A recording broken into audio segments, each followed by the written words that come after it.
Greetings, fellow Whovians, and welcome to Timey Wimey Review, where today I review the fourth Doctor story, Underworld. This four-part adventure is a story that I've never watched before until now. So, is it any good? Is it terrible? Please hit the subscribe button as I review Underworld, originally broadcast on BBC One in January 1978. Just in case you don't know the plot, the Doctor, Leela, and K9 travel to the very edge of the universe and arrive on a spaceship. On board is a crew that is on a centuries-old mission to recover the race banks of the Minions.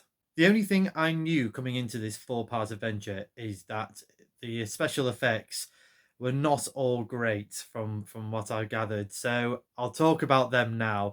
And yeah, you can clearly tell that there is little to no budget for this story. There was only one or two sets, and the rest was all done through color separation overlay, which is a very antiquated blue screen or green screen, which obviously in today's standards you can do quite easily, but back in them days, absolutely not. And it just shows that they are doing this through CSO, and most of it is cave adventures, running around in caves, but and like maybe a bit of rock in front of it.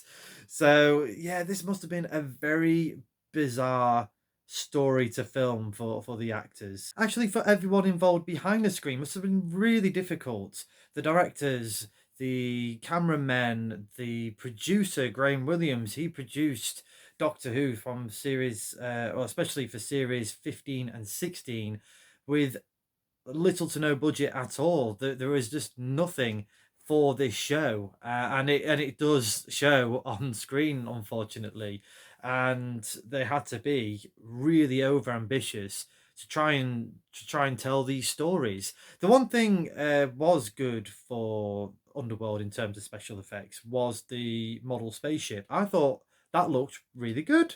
Um, Especially all the model shots. I thought the opening was again a little bit ambitious, but obviously trying to sort of just show that the in the very edge of space was this sort of like screen across of all the stars and universe, and this little TARDIS toy flying across the screen. I thought that was quite funny. It must have been a very difficult shoot to do for the actors, doing this through CSO color separation overlay, because again, you're only using it sparingly through previous adventures, but here it's pretty much full on for at least, well, the final three episodes. So yeah, that must have been very difficult to do, especially with that type of technology being in its infancy.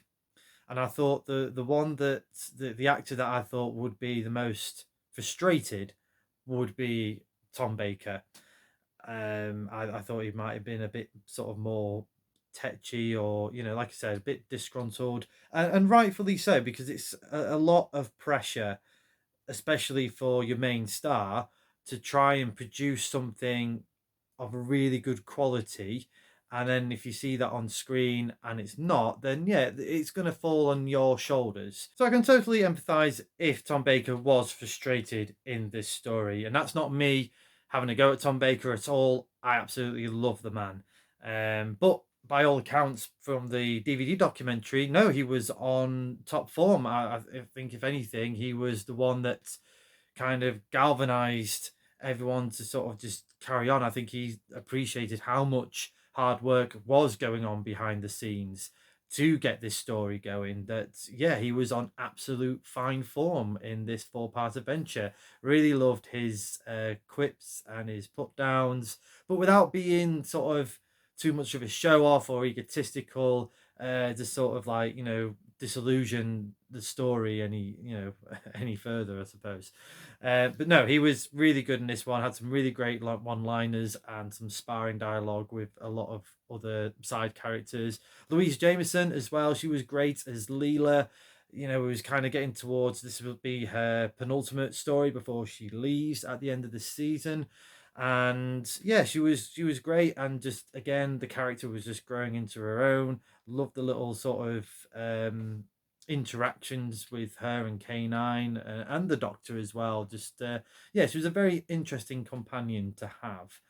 The one, well, there was a good couple of side characters. I'll talk about them as well. I really liked Jackson. He was pretty good as the commander for the R1C. I think that's how you. I think that was, yeah, R1C, as for the spaceship. The one person who wasn't quite towing the line, as according to the DVD documentary, was Alan Lake as Herrick, and yeah, it's a very interesting performance from Alan Lake. I don't really overly recognize him from other shows. Bit before my time, unfortunately.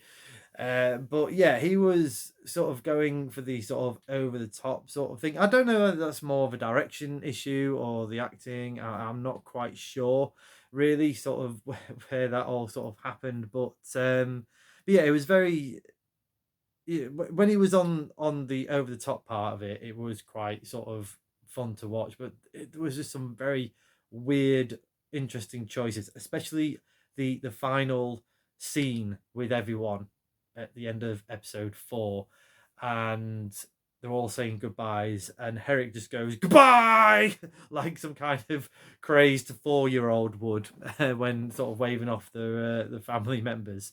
So yeah, I don't know whether that's sort of him not really enjoying the production of this story. Not quite sure, and fair enough. Story wise, this was written by Bob Baker and Dave Martin, who has produced some great stories for Doctor Who, for classic era Doctor Who. And yeah, this is very much a Jason and the Argonauts, well, a space age version of Jason and the Argonauts, which was quite an intriguing story to tell. And this is what Doctor Who does. It does sort of take different mythos and different genres and make it their own. I don't think it's their best story, to be honest. It just didn't really do much for me. It just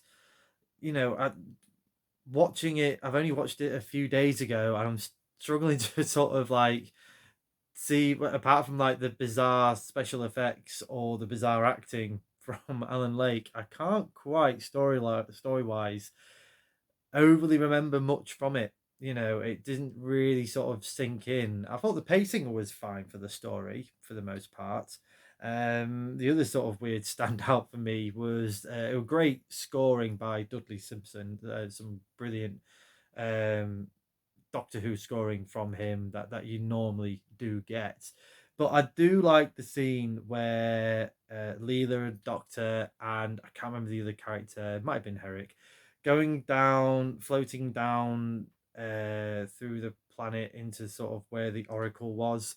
And that music there, like some kind of weird sort of musée that you get in a lift type of the diddly diddly diddly diddly that type of thing. I thought that was quite amusing, and they used it quite a couple of times for those shots. And I did like that Leela and the other character was sort of floating down, and Tom Baker was just sort of like hands in his pockets, like, yeah, that's what I'm doing. And again, that's not a knock against Tom Baker. I thought that was the right choice for his character to do, because he knows what is to expected in this type of device. So yeah, it would be strange if he was doing that as well. The one aspect of this story which I did find intriguing was the fact that the Time Lords to other planets and aliens are gods, which is something that they didn't really carry on with. I don't know whether that was because it was a bit too similar to The Face of Evil from last year. Maybe they just thought they were sort of repeating the same steps. But I think they could have explored that part of the story a little bit more. I don't know whether, again, due to budgetary issues, they had to sort of cut that back, or maybe just, because it would have just ballooned the story. Because there was quite a bit of padding going off in there. I would rather have had more of the Time Lord mythos for, or an interpretation of Time Lords from other aliens and planets, rather than sort of the padding that we did have for Underworld. Overall, I'm going to give Underworld a TARDIS rating of 5.5 out of 10. This is not a absolute disaster of a story, but it's not a very good story as well. But I think that's more to do with just mitigating circumstances, mainly budgetary issues. This must have been quite difficult, especially for Graham Williams, because this came out as Star Wars was released in the UK in 1977, 1978. So I imagine there was sort of fear of dread of poor Graham Williams having that, and then obviously seeing what budgetary sort of space age special effects Doctor Who can do.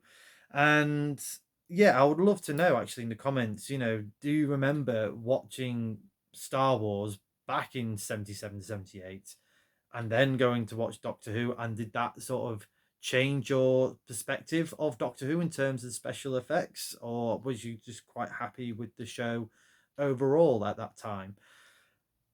For me, yes, the special effects did let the story down. I don't think it was just the strongest story to do anyway.